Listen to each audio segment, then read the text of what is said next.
नमस्कार दोस्तों, स्वागत है आप सभी का। आज हम जानेंगे प्रेजेंट इंडेफिनिट टेंस के एक्टिव सेंटेंस को पैसिव में कैसे बदलते हैं।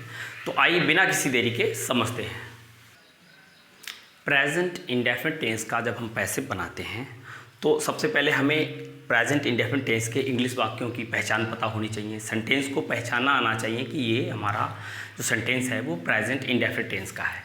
तो सबसे पहले हम अफर्मेटिव सेंटेंस की पहचान को समझ लेते हैं। प्रेजेंट इंडेफिनिट टेंस के अफर्मेटिव जो सेंटेंस होते हैं उनमें कोई एचवी का प्रयोग हम नहीं करते हैं, बल्कि जो हमारी वर्ब की फर्स्ट फॉर्म होती है उसमें जब हमारा सब्जेक्ट सिंगुलर होता है तो हम या तो यस या ईएस लगाते हैं, और जब हमारा सब्जेक्ट प्लूरल होता है तो वर्ब की सिर्फ फर्स्ट फॉर्म आती है, उसमें यस या ईएस नहीं लगा होता है। यानी आप सेंटेंस देखिए, अगर सेंटेंस में वर्ब की फर्स्ट फॉर्म लगी है उसमें यस ईएस लगा है तो आप तुरंत समझ जाइए कि वहाँ पर प्रेजेंट इंडेफिनिट टेंस का अफर्मेटिव सेंटेंस है। या सिर्फ फर्स्ट फॉर्म लगी है विदाउट एचवी, कोई एचवी नहीं दी है, सिर्फ फर्स्ट फॉर्म लगी है, तो भी आप समझ जाइए कि वो प्रेजेंट इंडेफिनिट टेंस का अफर्मेटिव सेंटेंस है। बहुत ही सीधी सी और सरल सी पहचान है।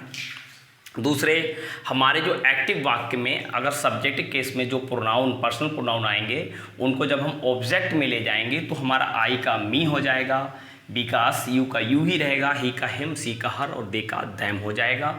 और जब ऑब्जेक्ट में दिए होंगे तो जब इनको लाएंगे, यानी ऐसे समझिए इनको सब्जेक्ट से ऑब्जेक्ट में ले जाना है तो इनमें बदल देना है, और ऑब्जेक्ट में अगर ये लिखे हुए हैं और इनको सब्जेक्ट में लाना है तो ये इनमें बदल जाएंगे। ये आपके सामने लिखे हुए हैं। दूसरे, इस टेंस का जब हम पैसिव बनाते हैं तो जो एचवी इस्तेमाल करते हैं वो इसके अगले टेंस अर्थात प्रेजेंट कंटिन्यूअस टेंस की एचवी को प्रयोग करते हैं। और प्रेजेंट कंटिन्यूअस की एचवी हमारी है is R M. Is R M को लगाने का जो तरीका है वो आपको हम बहुत पहले ही पिछली वीडियोस जो प्रेजेंट कंटिन्यूअस टेंस की वाक्य हैं उनमें बता चुके हैं। इज लगता है हमारा ही सी एकवचन के साथ, आर लगता है हमारा यू वी दे बहुवचन के साथ, और एम लगता है सिर्फ आई के साथ। इस वाक्य को यहाँ पर देख लेते हैं। देखिए यहाँ पर सबसे पहले पहचान हेल्प्स, क्रिया की फर्स्ट फॉर्म दी है, कोई एचवी नहीं लगी और फर्स्ट फॉर्म एस लगा है, आप तुरंत समझ गए कि प्रेजेंट इंडेफिनिट का अफर्मेटिव सेंटेंस है। कैसे इसको बनाना है? कुछ नहीं है, जो ऑब्जेक्ट, और एक बात आप और समझ लीजिए कि अगर वाक्य में ऑब्जेक्ट नहीं दिया हुआ है तो उसका पैसिव नहीं बनेगा, तो वाक्य में ऑब्जेक्ट का होना जरूरी है। वाक्य हमारा है माई ब्रदर हेल्प्स मी, मेरा भाई मेरी सहायता करता है। इसको कैसे बनाएंगे? जो हमारा ऑब्जेक्ट वाक्य में दिया है उसको तो हम सब्जेक्ट बना देंगे, यानी अदला बदली कर देंगे। ये मी आ जाएगा माई ब्रदर की जगह पर और माई ब्रदर पहुंच जाएगा मी की जगह पर, ऐसे समझ लीजिए। ऑब्जेक्ट का सब्जेक्ट बना देंगे। तो ऑब्जेक्ट है यहाँ पर मी, क्रिया के बाद मी लिखा है तो मी ही ऑब्जेक्ट है, क्योंकि सहायता करने का असर मी पे पड़ रहा है, तो मी हमारा ऑब्जेक्ट है। तो इस मी को हम सब्जेक्ट बना देंगे। आप यहाँ टेबल में देखिए, मी को जब सब्जेक्ट बनाएंगे तो हम किस में बदल देंगे? आई में बदल देंगे। किस में? आई में। ठीक है, कलर चेंज कर लेते हैं। उसके बाद एचवी, आई के साथ मैंने एचवी क्या बताई थी? एम। प्रेजेंट इंडेफिनिट का पैसिव बनेगा तो एचवी लगेगी प्रेजेंट कंटिन्यूअस की। उसके बाद वर्ब की थर्ड फॉर्म, तो वर्ब है हेल्प, हेल्प ही तो यहाँ पर वर्ब है, तो हेल्प की थर्ड फॉर्म क्या हो जाएगी? हेल्प्ड। उसके बाद हेल्प के बाद कुछ और बचा? नहीं बचा। मी तो हमारा सब्जेक्ट बन गया, कुछ नहीं बचा, तो वाई लगाकर आगे बढ़ जाएंगे, सब्जेक्ट का ऑब्जेक्ट बना देंगे। सब्जेक्ट है यहाँ पर माई ब्रदर, तो माई ब्रदर का माई ब्रदर ही रहेगा, इसको हम ऑब्जेक्ट बना देंगे, ऑब्जेक्ट की जगह पर लिख देंगे। ये बन गया हमारा वाक्य, I am helped bye my brother, मेरी सहायता मेरे भाई के द्वारा की जाती है। कितना इजी है। अगर यहाँ पर यू वी दे कोई होता तो हम एच वी आर लगाते, अगर ही सीट राम श्याम मोहन होता तो इज लगाते। बहुत ईजी है, बस जो ऑब्जेक्ट है उसको सब्जेक्ट बना देना है, सब्जेक्ट को ऑब्जेक्ट क्रिया अपनी जगह पर ही रहती है, बस उसके साथ एच वी इसके अगले टेंस की आ जाती है। बहुत ही ईजी है।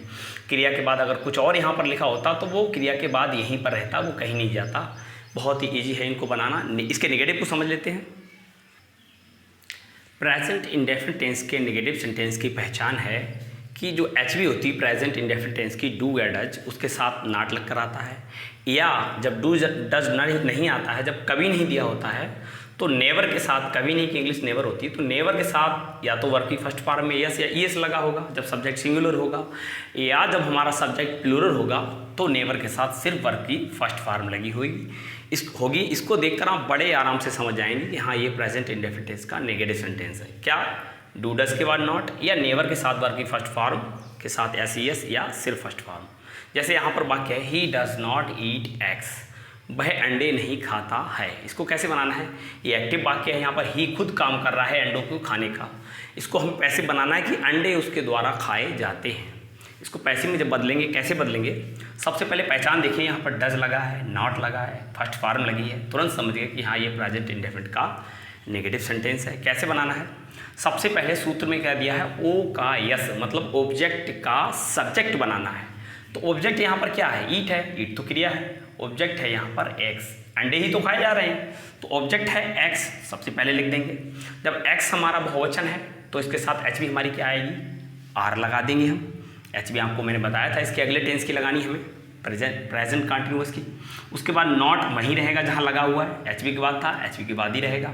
उसके बाद वर्ब जहाँ है वहीं रहेगी, यानी एच बी बस देखा जाए तो किसी भी बस शब्द चेंज होते हैं लेकिन किसी की भी पद चेंज नहीं होता है। शुरू में सब्जेक्ट है तो पहले ही था, अब एक हो गया, पहले एच बी डज थी अब आर हो गई, नॉट अपनी जगह पे, क्रिया अपनी जगह पे, बस फॉर्म बदल गई। एक्टिव में टेंस के हिसाब से कोई भी फॉर्म आ सकती है, लेकिन पैसिव में आठों टेंसों, जो 8 टेंस का पैसिव बनता है, 8 के 8 में ही थर्ड फॉर्म आती है। इस बात को आप ध्यान रखें, पैसिव में हमें थर्ड ही लगाना है। उसके बाद हमारी वर्ब क्या है, ईट, तो ईट की थर्ड फॉर्म क्या हो जाएगी, क्या हो जाएगी, सॉरी थोड़ा लैंग्वेज के लिए, क्योंकि गांव में रहता हूं तो बाई चांस देहाती भाषा के शब्द जो होते हैं वो निकल जाते हैं, क्योंकि उसका असर ज़्यादा है। तो ईट की ईटन हो जाएगी थर्ड फॉर्म।